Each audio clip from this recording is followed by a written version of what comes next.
Hallelujah, यीशु मसीह की। आइए मेरे साथ में आज की सुबह के समय प्रभु के कलाम को पढ़ेंगे। मत्ती रचित सुसमाचार उसका 9 अध्याय उसका 35 पद से लेकर उसका 38 पद तक हम पढ़ेंगे।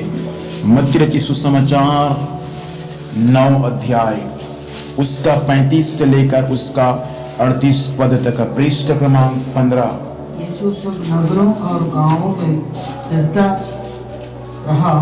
यीशु सब नगरों और गांव में फिरता रहा और उसके आराधनालयों में उपदेश करता और उसके आराधनालयों में उपदेश करता और राज्य का सुसमाचार प्रचार करता और यीशु मसीह राज्य का सुसमाचार प्रचार करता और हर एक की बीमारी और हर एक की बीमारी और दुर्बलताओं को दूर करता रहा। जब उसने भीड़ को देखा तो जब उसने किसने यीशु मसीह ने भीड़ को देखा तो आगे उसके लोगों पर तरस आया, उसके लोगों पर तरस आया क्योंकि वे उन भेड़ों के समान जिनका कोई रखवाला ना हो, क्योंकि वे उन भेड़ों के समान थे जिनका कोई रखवाला ना हो, व्याकुल और भटके हुए थे। तब उसने अपने चेलों से तब यीशु मसीह ने किससे कहा? अपने चेलों से कहा, पके खेत तो बहुत है, पके खेत तो बहुत है और मजदूर थोड़े हैं। इसलिए खेत के स्वामी से विनती करो कि वह अपने खेत काटने के लिए। हाँ, प्रभु इन वचनों के द्वारा हम सभी को आशीष। स्वामी आप भी बाइबल खोलिए कृपा करके, बाइबल का अभी अध्ययन कर रहे हैं। Hallelujah, hallelujah. और इन कलीसिया आप लोग भी बाइबल खोलिए, ठीक है? सुनेंगे नहीं, जो वचन पढ़ते हैं उसको खोल रहे हैं, उसको सीखने के लिए। हालेलुया। यहाँ पर एक दृष्टांत दिया गया है। क्या दिया गया है? दृष्टांत दिया गया। आप ध्यान से सुनिएगा, आज की जो बातें मैं आपके बीच में रखूंगा। यीशु मसीह जब इस पृथ्वी पर सेवा कर रहा था तो अपने सेवकाई के दिनों में यीशु मसीह नगर गांव में घूमता था। क्या करने के लिए? राज्य का सुसमाचार सुनाने के लिए। हालेलुया। 35 पद में लिखा है, मत्ती 9 अध्याय का 35 पद में, यीशु मसीह जब इस पृथ्वी पर सेवा कर रहा था उन दिनों में यीशु मसीह नगरों में और गांव में क्या करता था? फिरता था। उद्देश्य क्या था? राज्य का सुसमाचार सुनाना, राज्य का प्रचार करना। परमेश्वर का राज्य शीघ्र आने पर है, उस वचन का प्रचार करना। यीशु मसीह जब इस संसार पर था तो यीशु मसीह नगर नगर में जाता था, गांव गांव में जाता था, इस उद्देश्य के साथ जाता था कि वो स्वयं परमेश्वर के राज्य का प्रचार करता था। पढ़ेंगे एक वचन मेरे साथ में, इसको निकाल के रखेंगे। लूका के सुसमाचार 8 अध्याय उसका 1 पद को पढ़ेंगे। लूका 8 अध्याय उसका 1 पद को, इस वचन को आप निकाल के रखेंगे। इसके बाद वह नगर नगर और गांव गांव प्रचार करता हुआ और परमेश्वर के राज्य का सुसमाचार सुनाता हुआ फिरने लगा। देखो बस क्या लिखा है? यीशु मसीह कहाँ गया? पहला नगर नगर, दूसरा गांव गांव में। क्यों गया? प्रचार करने के लिए। किसका प्रचार? परमेश्वर के राज्य का प्रचार। प्रियो, आपको केवल जो सुसमाचार को आप सुनते हैं, इस सुसमाचार को सुनकर केवल आपको चुपचाप अपने घर में अपने कमरों में नहीं रहना है, परंतु क्या करना है? कहां कहां? नहीं, पहला नगर नगर, दूसरा एक गीत गाते हैं ना हमारे भाषा में, हमन गांव गली में जाबो और वचन सबोला सुनाबो, पापी खलौहा तर जाहिना, प्रभु तोर वचन बड़ सुघर लागेना। यीशु मसीह नगर नगर गांव गांव में परमेश्वर के वचन का प्रचार करने के लिए फिरता था।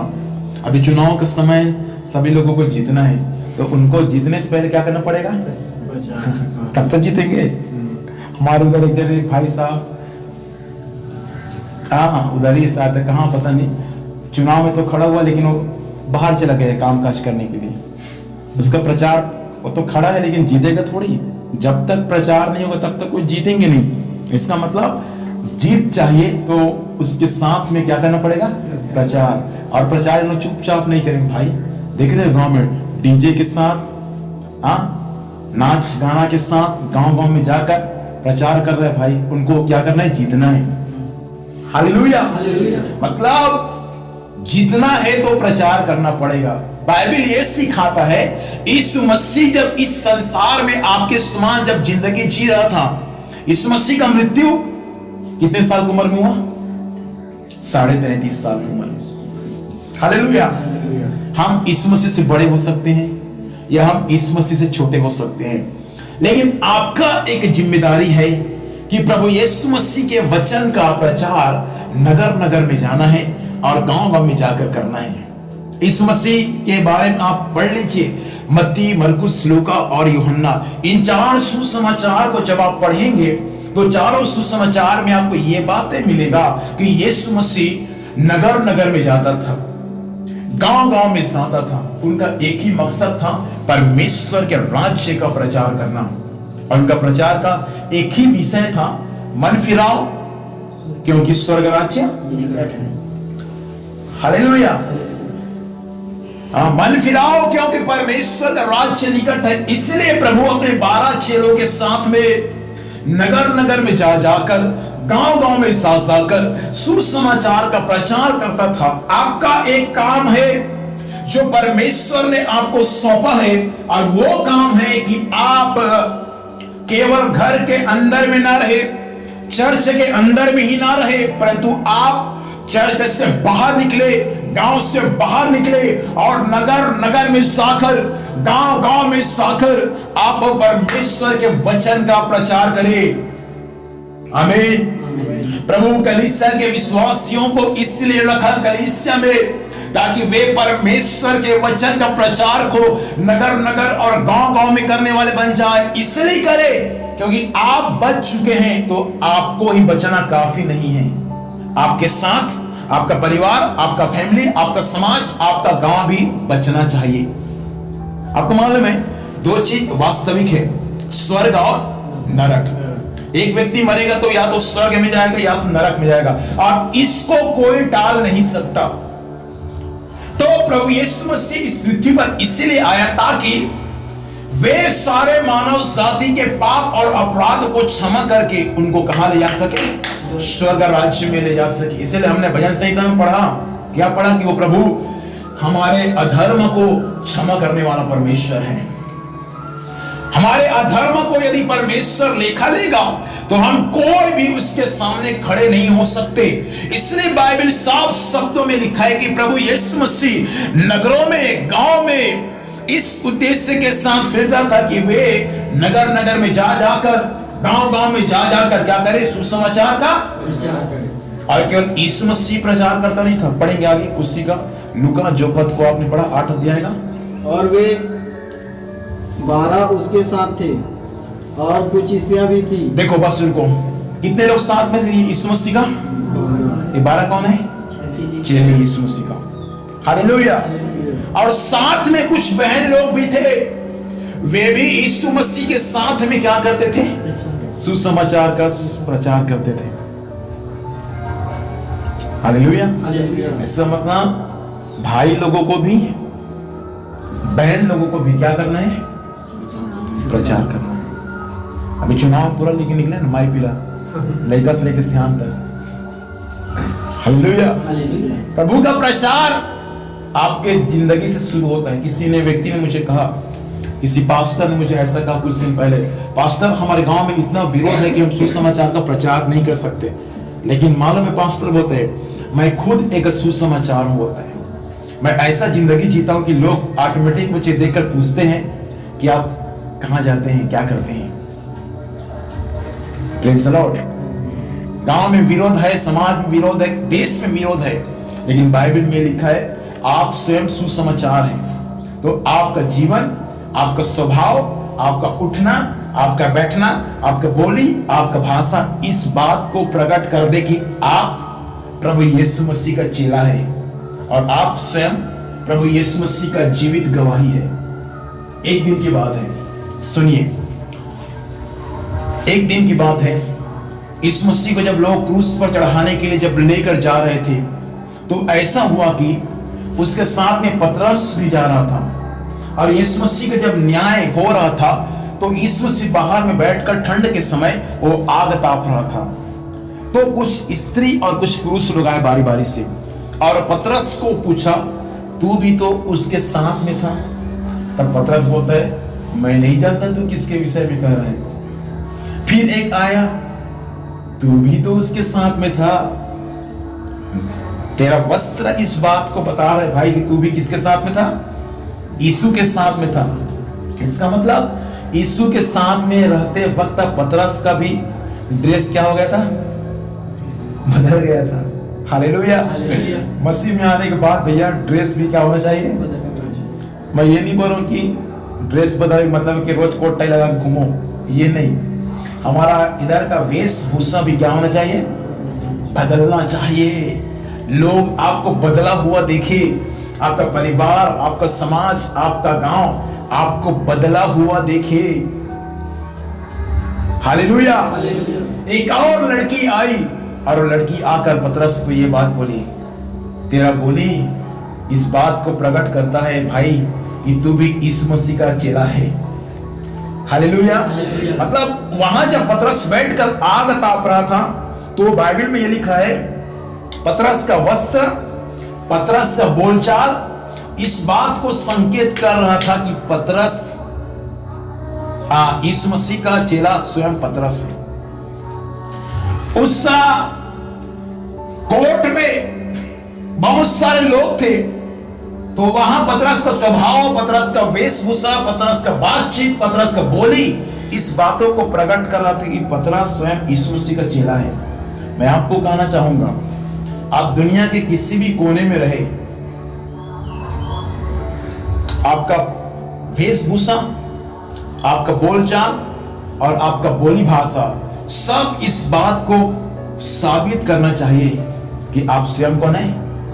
प्रभु के चेले हैं। हालेलुया। एक दिन हमारा मीटिंग था गांव में, एक पास्टर को बुलाया था, बाइक में आ रहा था। मैं पास्टर को देखा नहीं था।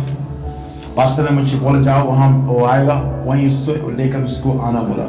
मैं उसको लेकर गया और मैं गाड़ी में खड़ा मैं पास्टर का इंतजार कर रहा हूँ, पास्टर कब आएगा बोल के। मैं देखा भी नहीं हूँ, पहचानता भी नहीं पास्टर को, नंबर था बस।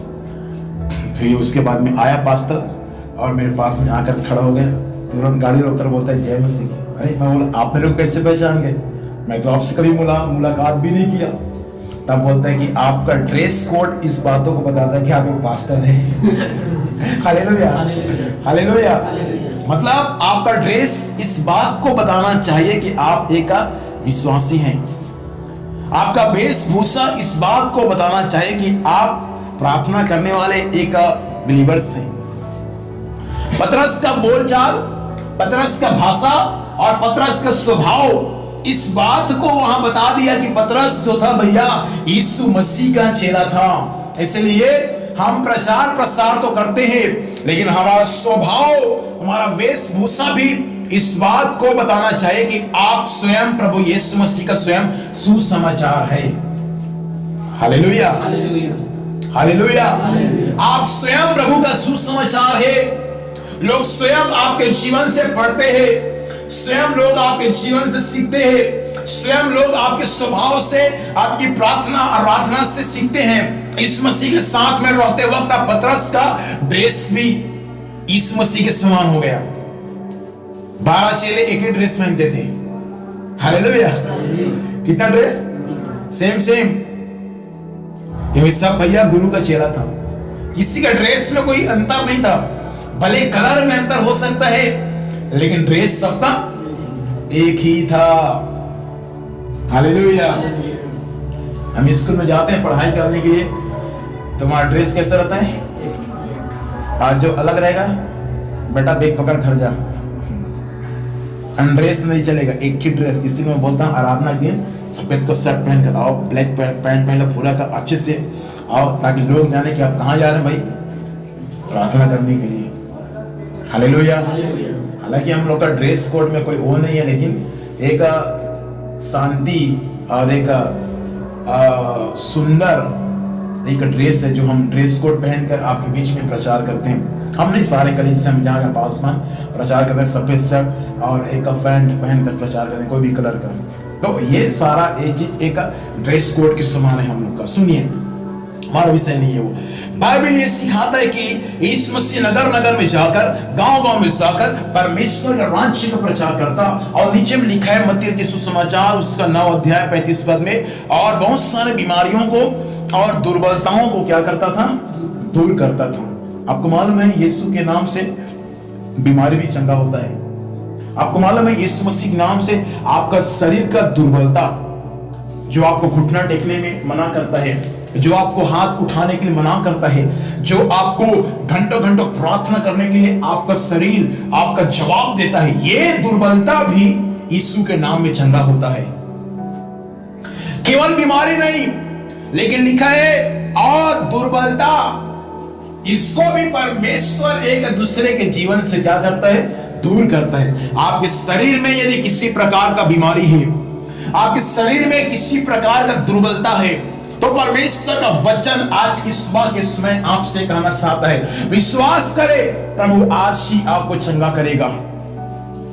प्रभु का वचन आज भी जीवित है, जो बीमारियों को, दुर्बलता को बिना मेडिसिन के भी प्रभु यीशु उनको ठीक करता है। एक दिन की बात है, पतरस का सास बुखार की अवस्था में था। ऐसा बुखार उसको पकड़ लिया था कि उस बुखार से उसका मृत्यु होने पर था। प्रभु गया और पतरस के सास के हाथ को छुआ, और बाइबल में ऐसा लिखा है उसका बुखार उसी वक्त क्या हो गया, उतर गया।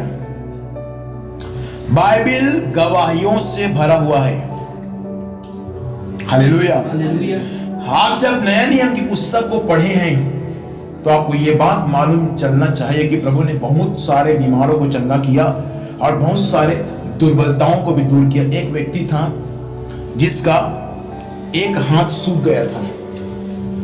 एक हाथ क्या हो गया था, सूख गया था, पूरा दुर्बल हो गया था। और उस व्यक्ति को प्रभु गया और उसको छुआ और उसका हाथ पहले के समान हो गया।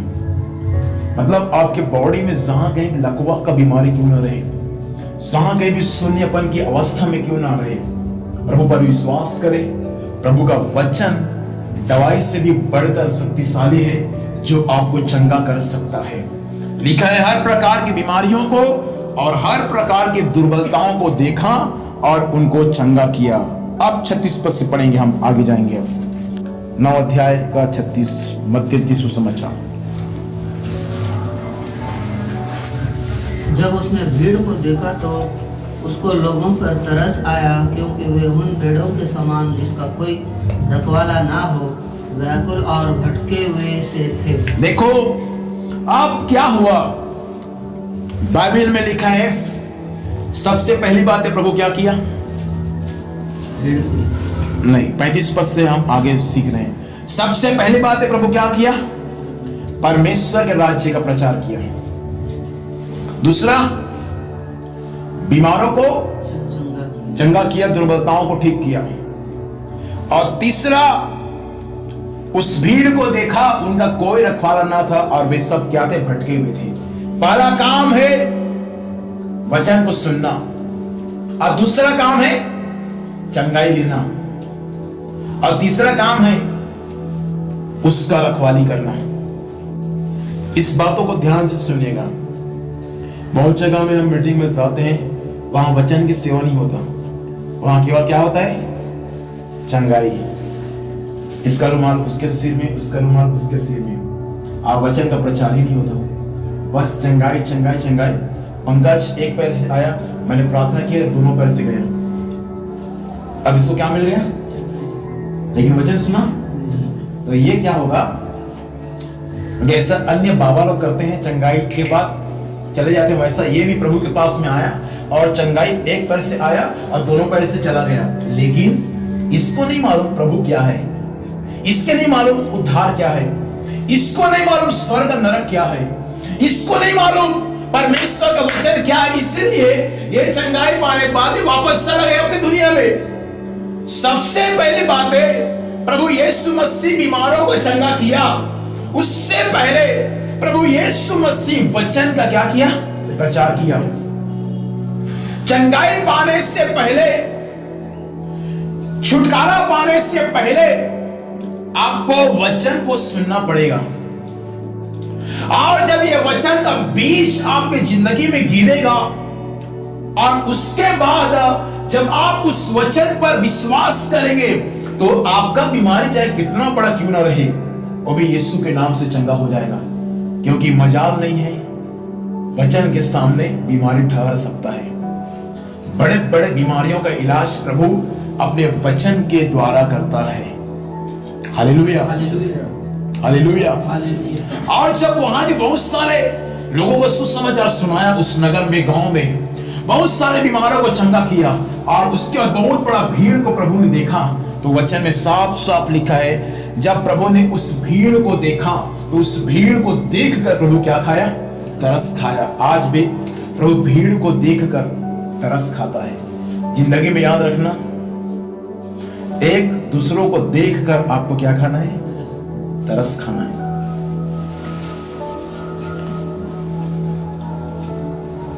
तरस खाना है। एक दिन की बात है, एक व्यक्ति यरूशलेम से यरीहो की ओर जा रहा था या यरीहो से यरूशलेम की ओर जा रहा था। एक व्यक्ति रास्ते में एक डाकू मिला।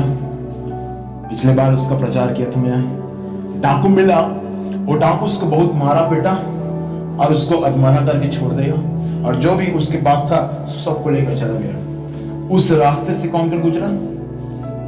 लेवी, जो क्या लेता है? लेवी लेता है, चुंगी लेता है और वो दशमांश लेते हैं लेवी। और दूसरा चुंगी लेता है, ठीक है चलिए। और दूसरा याजक। ये कौन है याजक? पास्टर। क्या करते हैं? प्रभु मंदिर में सेवा करते हैं। ये देखा, उसको तरस खाया नहीं, उसको देखकर कतरा कर क्या हो गया?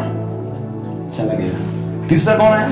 एक अन्य जाति सामरी आया और उसको देखा, उसको तरस खाया, अपने गधे पर बैठाकर उसको डॉक्टर के पास ले गया, उसका इलाज कराया, उसको सारा बिल पटाया और बोला जो लगेगा तो वापसी में सब कुछ भर दूंगा। इसका मतलब वो अन्य जाति व्यक्ति उन दोनों व्यक्तियों से लाख गुना अच्छा था। बोलना नहीं चाहिए, लेकिन आज के मसीह लोगों से अच्छा है अन्य जाति। हमसे ज्यादा उन लोग तरस खाते हैं एक दूसरे को देखकर। Hallelujah, hallelujah. आप बस में कहीं जा रहे हैं सफर करने के लिए, बस के आप सीट में बैठे हैं, एक स्त्री अपने छोटे से बच्चा लेकर सामने खड़ी है, भीड़ में वो उधर जा रही है, इधर आ रही है, आगे हो रही है, पीछे हो रही है, बैठने की जगह नहीं है। तो आप एक विश्वासी हैं तो आप तरस खाकर अपना सीट छोड़कर उनको दें। यह है तरस खाने वाली बात है। हालेलुया। आप कहीं सफर कर रहे हैं, कोई व्यक्ति एक पैर से है लंगड़ा, वो खड़ा एक पैर में, आप दोनों पैर पर आराम से बैठे हैं, भाई सीट छोड़कर उसको देखिए कि आपसे बढ़कर उसकी आवश्यकता है। ये होता है एक दूसरे पर क्या खाना? तरस खाना। कोई व्यक्ति जा रहे ट्रेन में, कुछ हो गया, कुछ आपके पास में है तो आप जरूर उनको दीजिए। यह है क्या खाना? एक विधर से मैं कहीं सफर कर रहा था ट्रेन में, एक लड़की से कुछ तबियत खराब, उसका पति, ट्रेन तो रुक नहीं रहे, पानी भी नहीं ट्रेन में, तो उसका पति उधर जा रहा है, उधर भाग रहे पानी के लिए, और सबसे पानी मांग रहे, सबके पास पानी है, पानी नहीं दे रहे। मेरे पास भैया प्लीज आपसे रिक्वेस्ट करता हूं मुझे पानी की बॉटल दे दीजिए। जो है बहुत पत्नी बहुत चक्कर आ रहा है, तबियत खराब, पानी चिल्ला रही है, और भाई इसको लेकर जा, बोला मेरे को कोई दिक्कत नहीं, उसको हमने दिया। बाइबल ये सिखाता है प्रियो, जीवन में एक दूसरों पर क्या खाना है? तरस खाना है। इस मसीह उस भीड़ को देखकर तरस खाया, इसलिए तरस खाया क्योंकि उस भीड़ ऐसा था, उनका कोई रखवाला नहीं था, और बाइबल में ऐसा लिखा है कि वो सब के सब भटके हुए थे, और वे जो भीड़ था वो इतना व्याकुल था कि उनका कोई भी रखवाला नहीं था, वो सब क्या थे? भटके हुए लोग थे। आज दुनिया में बहुत सारे भटके हुए लोग आपको मिलेंगे। ऐसे भटके हुए लोग दुनिया में मिलेंगे जो सच्चाई की खोज करते करते आज वे लोग भटक चुके हैं। आज ऐसे बहुत सारे विश्वासी मिलेंगे जो प्रभु के वचन को जानकर भी भटक चुके हैं। आज बहुत सारे ऐसे भटके हुए पासवान मिलेंगे जो परमेश्वर के राज्य की शिक्षा लेकर वे आज भटक चुके हैं और वे व्याकुल है अंदर से, कौन हमको वापस अपने पास में लाएगा, कौन हमको फिर से पहले के समान प्रेम करेगा, कौन हमको फिर से पहले के समान अपना संगति में रखेगा। लेकिन बाइबल ऐसे भटके हुए लोगों को देखकर आज भी परमेश्वर तरस खाता है। प्रभु का स्वभाव का प्रभु का बहुत सारा स्वभाव है, उसमें का एक स्वभाव है कि प्रभु आज भी एक दूसरों पर क्या खाता है? तरस खाता है। प्रियो, आपका स्वभाव बहुत सारा है, लेकिन एक स्वभाव ऐसा भी हो कि आप जरूर एक दूसरों को देखकर क्या खाएं? तरस खाएं। किसी गरीब को देखकर, किसी कंगाल को देखकर, किसी विधवा को देखकर आप तरस खाएं, क्योंकि प्रभु ने इसलिए आपको बनाया ताकि आप जैसा प्रभु का स्वभाव था वैसा आपका भी स्वभाव हो जाए कि आप भी एक दूसरों को देखकर तरस खाएं। एक दिन की बात है, एक बहुत बड़ा मीटिंग हुआ प्रभु यीशु मसीह के समय काल में। 5000 से अधिक लोग वहां उपस्थित थे।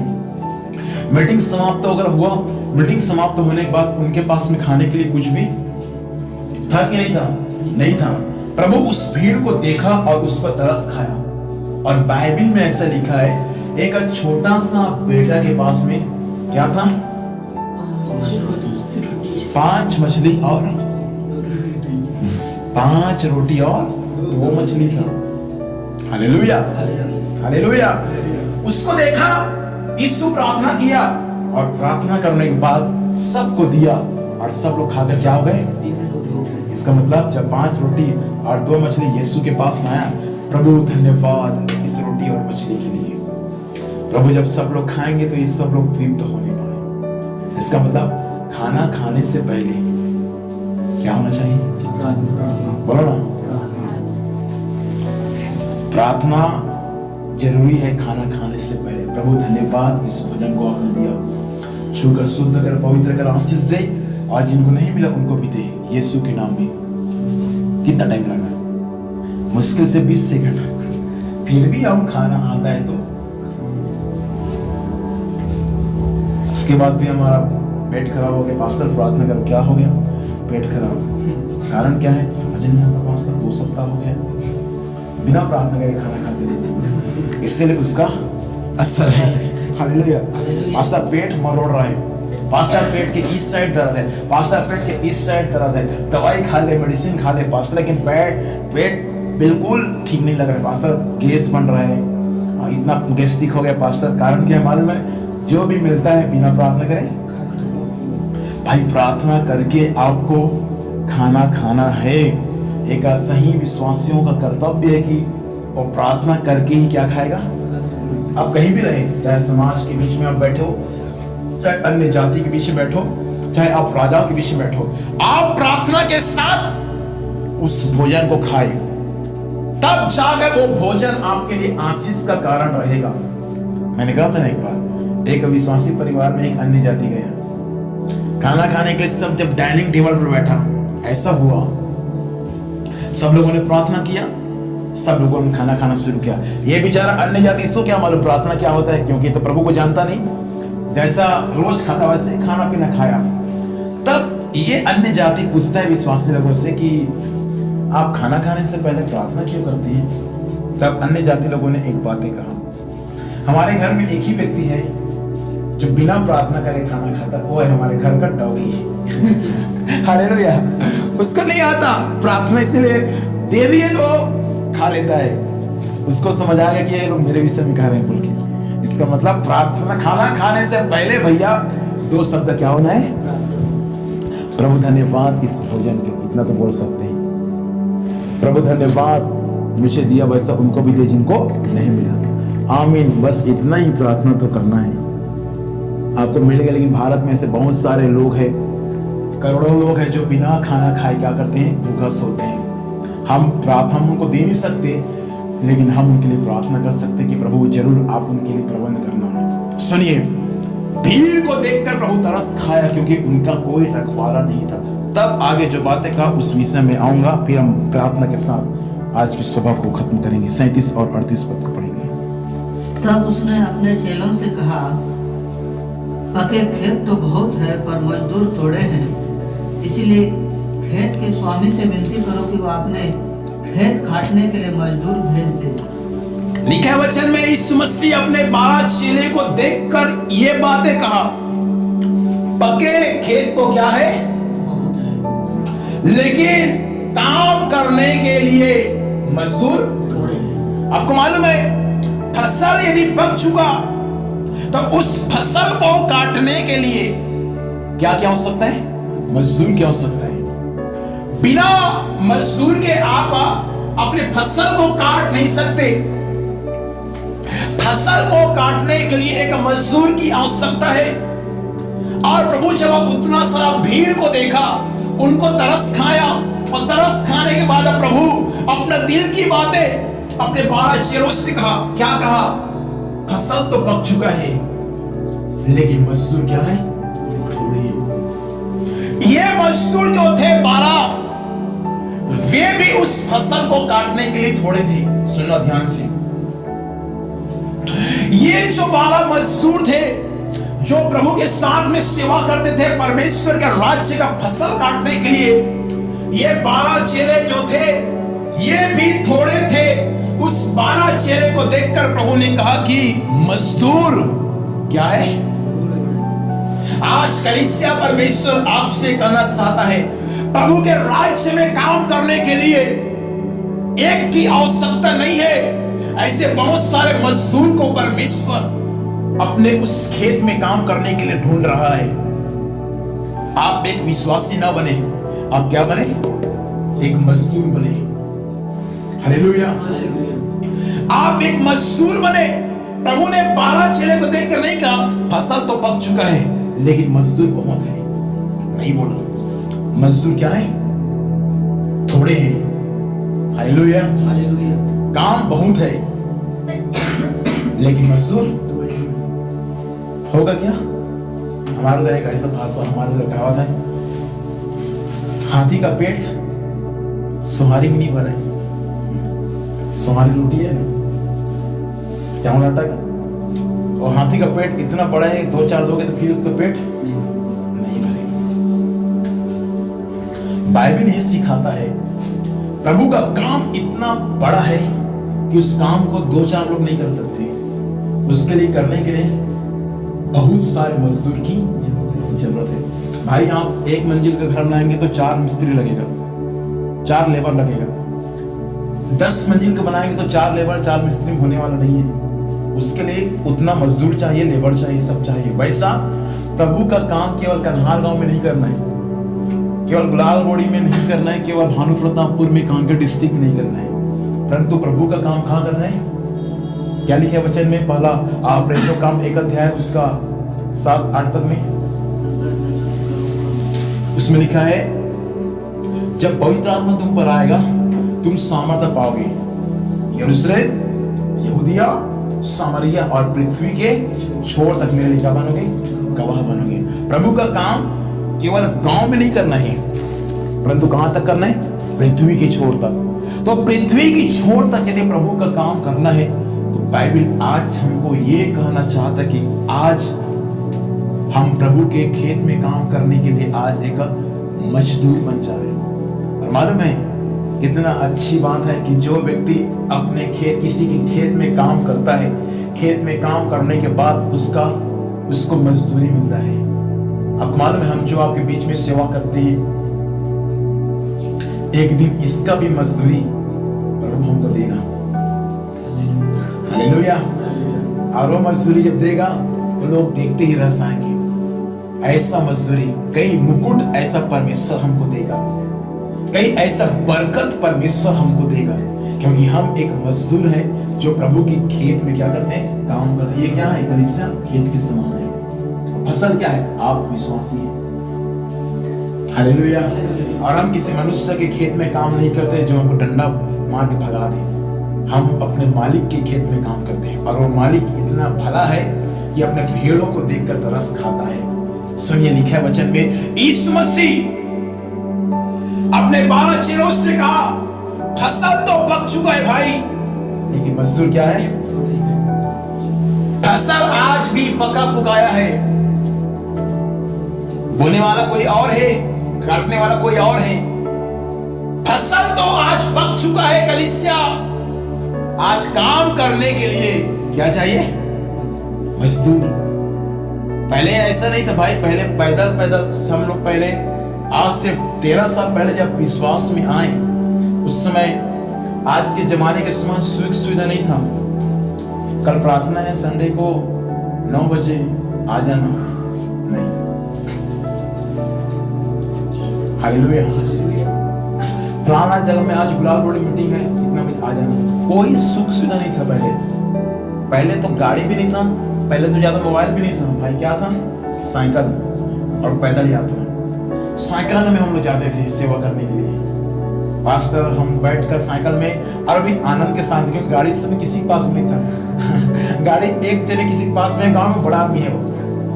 हमारे पास में साइकिल था और हम उस समय डब्बा वाला फोन होता था। हम लोग फोन करके इतना टाइम मीटिंग, घाम में घाम, दोपहर को धूपे धूप में हम लोग सेवा करने के लिए जाते थे साइकिल में। और उसके बाद धूपे धूप सेवा कर करके वापस आते थे। उसके बाद में सेवा करते करते कई बार ऐसा होता, साइकिल चक्कर जो गिरीस है ना, चैन चलाते चलाते पूरा कपड़ा पूरा लग जाता था उसका गिरीस। जूता नहीं था, चप्पल पहनकर हम लोग सेवा करते थे। जूता तो बहुत दूर की बात है। हालेलुया। बैग नहीं था भाई, आज का तो एक से एक बैग है, बैग का कमी नहीं है। पहले झोला में जाते थे बाइबल पकड़कर, झोला में रखो बाइबल, नया नियम और गाना पुस्तक, और एक डफली को भूलते नहीं थे, डफली बाइबल को। चले ही गांव गांव में सुसमाचार सुनाने के लिए। मालूम है, एक वचन पढ़ेंगे मेरे साथ में, प्रेरितों का काम, नया नियम पुस्तक।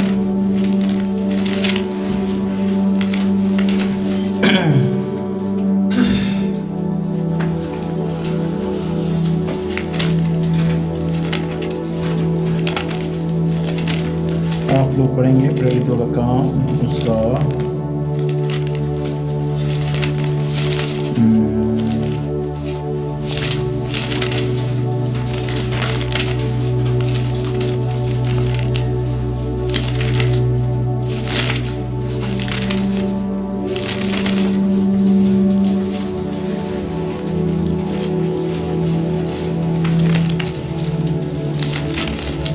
Hallelujah hallelujah. 19 अध्याय 19 पद को पढ़ेंगे। 19 अध्याय 19 पद को पढ़ेंगे जी। जादू करने वालों में तो अपनी पोतिया इकट्ठी करके सबके सामने जला दे। हाँ। और जब उनका दाम जोड़ा गया तो 50,000 चांदी के सिक्कों के बराबर निकाला। आप क्या सीखे? आप लोग नहीं समझ आया। लिखे वचन में, जब प्रभु के लोग जब सुसमाचार का प्रचार करने के लिए जब गए, तो ऐसे बहुत सारे जादूगर लोगों के बीच में गए, टोना जादू करने वालों के बीच में गए। और लिखे है वचन में, जादू करने वाला, क्या करने वाला? देखिए, जादू करने वाला। आपके सामने लोग इतना जादू दिखाते, पता नहीं सच है कि झूठ है। हालेलुया। जादू करने वाला पहले आते थे हमारे गांव तरफ, जादू करने वाला दिखता नहीं। जादू करने वाला बहुत सारे लोग थे।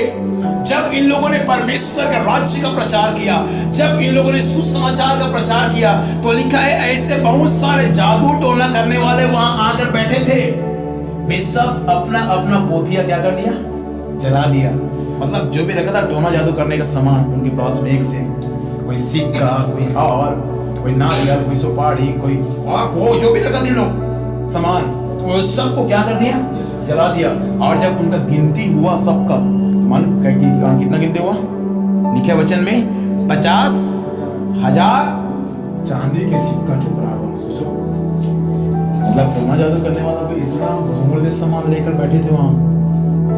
लेकिन प्रचार जब हुआ तो टोना जादू करने वाला भी क्या टेका? घुटना टेका।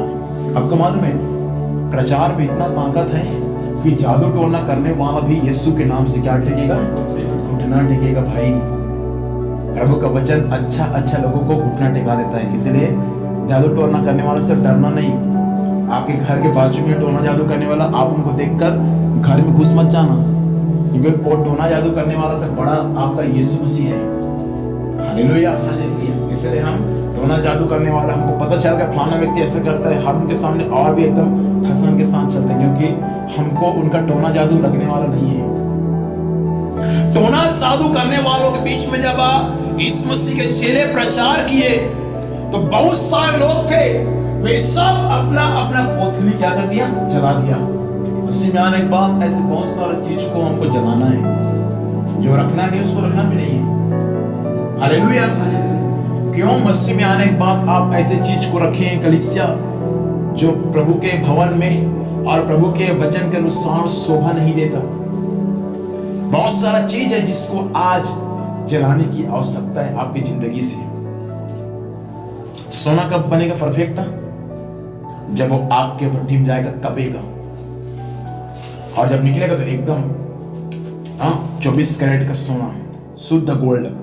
वैसा प्रभु चाहता है कि आपके लाइफ में ऐसा कुछ भी गंदी बातें हैं तो आज यीशु के नाम से आप उसको जला दें, ताकि वो बातें आपकी जिंदगी के लिए आशीष का कारण रहे।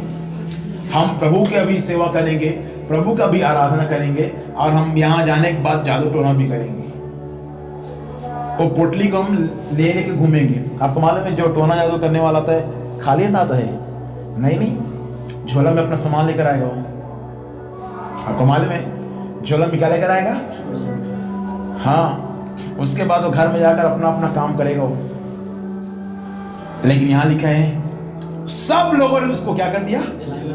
पास्टर नहीं जलाया, खुद लोगों ने जलाया। ये होता है अंगीकार, ये होता है समर्पण। पास्टर बोलता है तब प्रार्थना करेंगे, पास्टर बोलता है तब गीत गाएंगे, पास्टर बोलता है तब हालेलुया बोलेंगे, पास्टर बोलता है तब जय मसीह बोलेंगे, पास्टर बोलता है तब प्रेज द लॉर्ड। नहीं, आपके अंदर से ये बात होना चाहिए। हालेलुया। आपके अंदर में ये बात होना चाहिए। पास्टर बोलेंगे तब हम ऐसा नहीं, परमेश्वर का वचन आपको जो बोल दिया उसको आप बिना बताए करें, वो आपके लिए आशीष का कारण होगा। जितने यहाँ जादूगर लोग थे, सब लोगों ने वचन के सामने अपने आप को समर्पण किया, और 50,000 चांदी के सिक्के का जो था टोना जादू करने वालों का सामान सबको क्या कर दिया? जला दिया। हम जब शुरू में आए सेवकाई में जाते थे तो हमको भी ऐसा बहुत सारा चीज मिलता था, महंगा महंगा। समझ आ गए?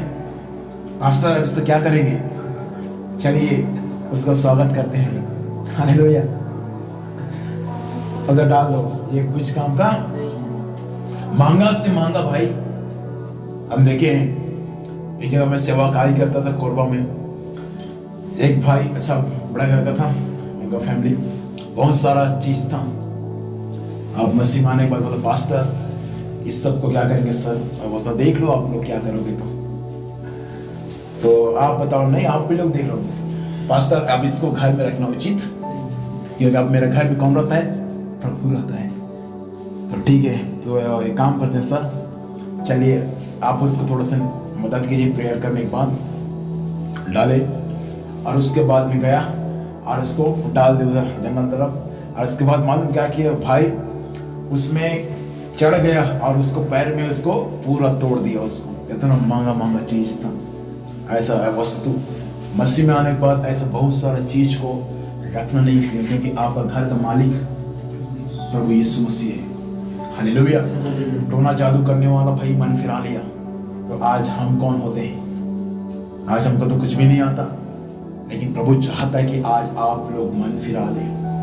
भेड़ इतना था कि उनका रखवाला कोई नहीं था। प्रभु उनको देखा तो यही बात कहा कि फसल तो पक चुका है, लेकिन मजदूर क्या है? थोड़े हैं। मजदूर क्या है? नीचे में क्या लिखा है? फिर हम प्रार्थना करेंगे। इसलिए खेत के इसलिए वापस आ जाएंगे मत्ती यीशु समाचार 9 अध्याय 38 पद में, इसलिए खेत के स्वामी से विनती करो कि वह खेत काटने के लिए भेजने वाला कौन है? प्रभु यीशु मसीह। क्या काटने के लिए? फसल काटने के लिए। हम एक मजदूर हैं, तो प्रभु चाहता है कि आप भी एक क्या बन जाए? मजदूर। किसके खेत में काम करने के लिए? पास्टर का। किसका? ओनली परमेश्वर का। कलीसिया किसका है? पास्टर का। किसका? परमेश्वर का। कलीसिया परमेश्वर का है, तो इस खेती का देखभाल करना भी हमारा, बोलो ना, कर्तव्य है। हालेलुया। कलीसिया परमेश्वर का है, तो उस कलीसिया की रखवाली करना ये आपका भी काम है। कोई विश्वासी भटक ना जाए, कोई विश्वासी प्रार्थना में कमजोर ना हो, कोई विश्वासी संगति में कमजोर ना हो, तो ये परमेश्वर का जो कलीसिया है उसका देखभाल करने का जिम्मेदारी केवल पास्टर का नहीं है। किसका है? हम सब का है। कोई प्रार्थना में कमजोर हो रहा है, कोई संगति में कमजोर हो रहा है, कोई आराधना में कमजोर हो रहा है, कोई गाना में कमजोर हो रहा है, उस कमजोर व्यक्ति को समझाना और उनका रखवाली करना ये आपका कर्तव्य है, क्योंकि आप परमेश्वर के कलीसिया में एक फसल के समान है। और जब खेत में, फसल में जब कीड़ा लग जाता है, तो जितना जल्दी हो सके वहां का जो मजदूर है छिड़काव करता है दवाई फसल, ताकि क्या बचा रहे? फसल बचा रहे। हालेलुया। मालूम है कलीसिया में प्रार्थना, संगति, आराधना में कमी आ चुका है, तो जितना जल्दी हो सके दवाई रूपी वचन को छिड़कना है, ताकि फिर से वो वचन में स्ट्रांग हो जाए।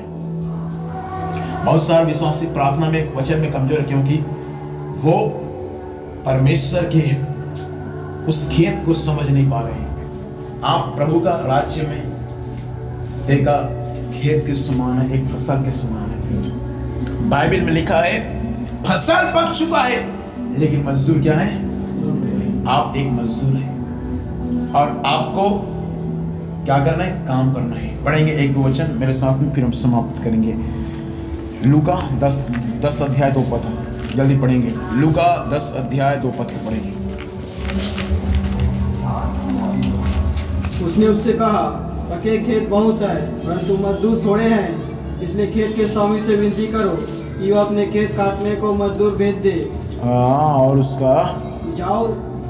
7 पद को पढ़ें। उसी घर में रहो और जो कुछ उनसे मिले वही खाओ पियो, क्योंकि मजदूर को अपनी मजदूरी मिलना चाहिए। क्योंकि मजदूर को अपनी मजदूरी, हाँ, घर घर ना फिर। देखो, देखो मजदूर को उसका क्या मिलना चाहिए? मजदूरी। भाई आप जब प्रभु का खेत में काम करेंगे तो प्रभु आपको क्या देगा? हालेलुया। सरकार देगा। जो सरकार का सेवा करेगा सरकार उसको देगा, जो प्रभु की सेवा करेगा उसको प्रभु देगा। तो हम जब प्रभु के खेत में काम करेंगे तो उसका भी मजदूरी कौन देगा? खेत का मालिक। आपके खेत में जो भी कोई काम करेगा उसका मजदूरी आपको देना पड़ेगा, क्योंकि आप अपने खेत का मालिक है। वैसा आप जब प्रभु के कलीसिया में काम करेंगे, जब आप परमेश्वर के राज्य में काम करेंगे, तो बाइबल हमें यह सिखाता है उस खेत का मालिक जो प्रभु यीशु मसीह है, वो आपको क्या देगा? मजदूरी।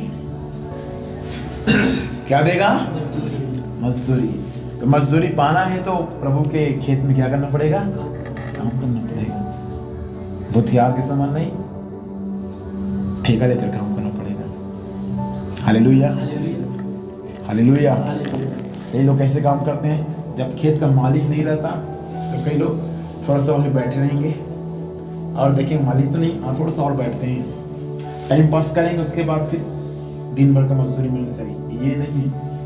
आपको देखने वाला मालिक है जो दिन का 24 घंटा आपको देखता है कि आप कितना समय बाइबल पढ़ते हैं, कितना समय प्रार्थना करते हैं, कितना समय संगति में बैठते हैं। ये आपका मालिक देखता है।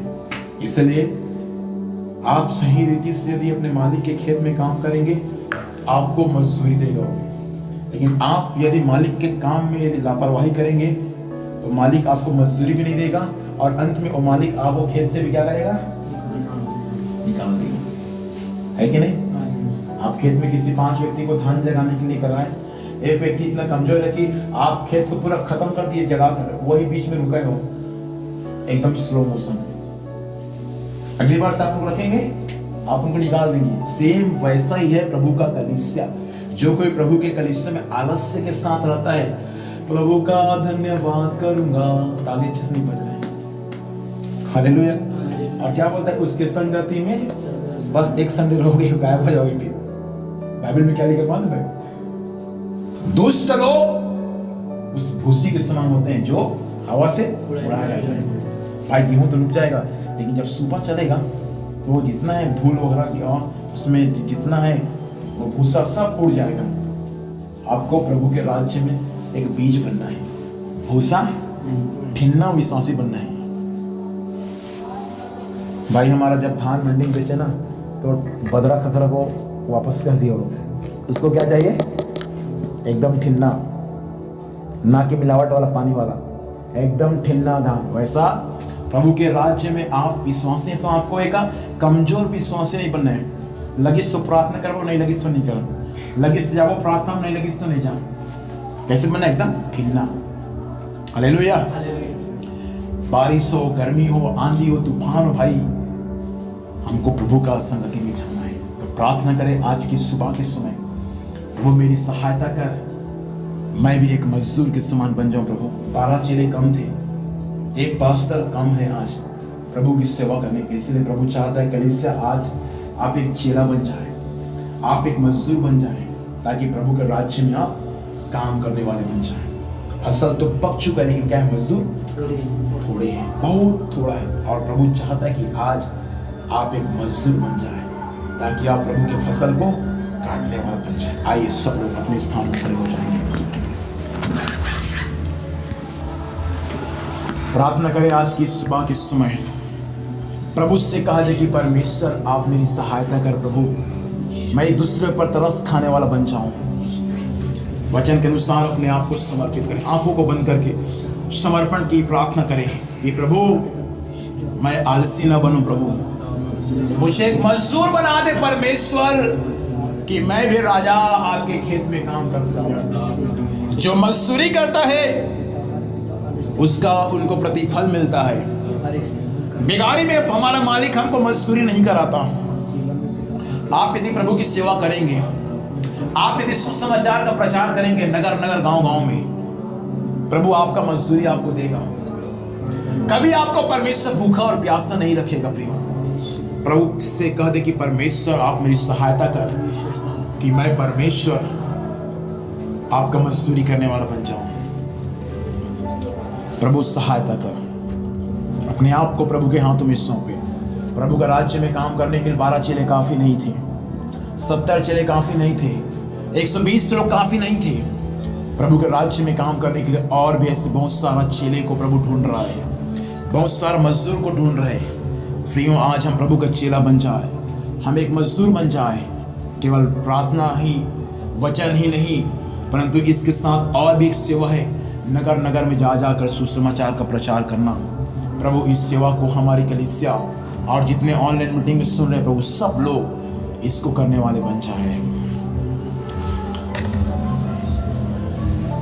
योग्यता से बढ़ के दिया है अपनी दया से तूने मुझे, योग्यता से बढ़ कर दिया है अपनी दया से तूने मुझे, मांगने से ज्यादा मिला मुझे, आभारी हूँ प्रभु मैं। मांगने से ज्यादा मिला मुझे, आभारी हूँ प्रभु मैं। धन्यवाद के साथ स्तुति गाऊंगा, हे यीशु मेरे खुदा, उपकार तेरे है बेशुमार, कोटि कोटि स्तुति धन्यवाद, कोटि कोटि स्तुति धन्यवाद, कोटि कोटि स्तुति धन्यवाद। प्रेमी दयालु अनुग्रहकारी जीवित परमेश्वर, वचन कहता है कि फसल पक चुका है लेकिन मजदूर थोड़े हैं। मालिक हम आपसे प्रार्थना करते हैं कि हमारे कलीसिया में आज बहुत सारे मजदूर बन जाए पिता, ताकि उस फसल जो पक चुका है उसको काटने के लिए तैयार हो जाए। आने वाला महीना सप्ताह हर एक को संभालना प्रभु, और कलीसिया की रखवाली करना प्रभु, और हमारे विश्वासी एक दूसरे की रखवाली करे और सुसमाचार को सुनाते रहे प्रभु, ऐसा अनुग्रह को प्रदान करें। दोनों कलीसिया बढ़ता रहे, आशीषित होने पाए और भी अपनी महिमा को प्रकट करें। नए नए लोग और भी आने में सहायता करिएगा। सभी के संपूर्ण जीवन को आपके हाथों में सौंपते हैं। शांति के साथ सभी को विदा करना यीशु के नाम से पिता आशीष मांगते हैं, आमीन। अब हमारे पिता परमेश्वर का प्रेम, पुत्र प्रभु यीशु मसीह का अनुग्रह, पवित्र आत्मा की संगति और सौभाग्यता हम सबों के साथ यीशु के दोबारा आगमन तक हमेशा हमेशा होती रहेगी, आमीन। बोलिए प्रभु यीशु मसीह की, शीघ्र आने वाला प्रभु यीशु मसीह की। प्रभु हम सभी को आशीष दे। आप सभी को जय मसीह की। God bless you.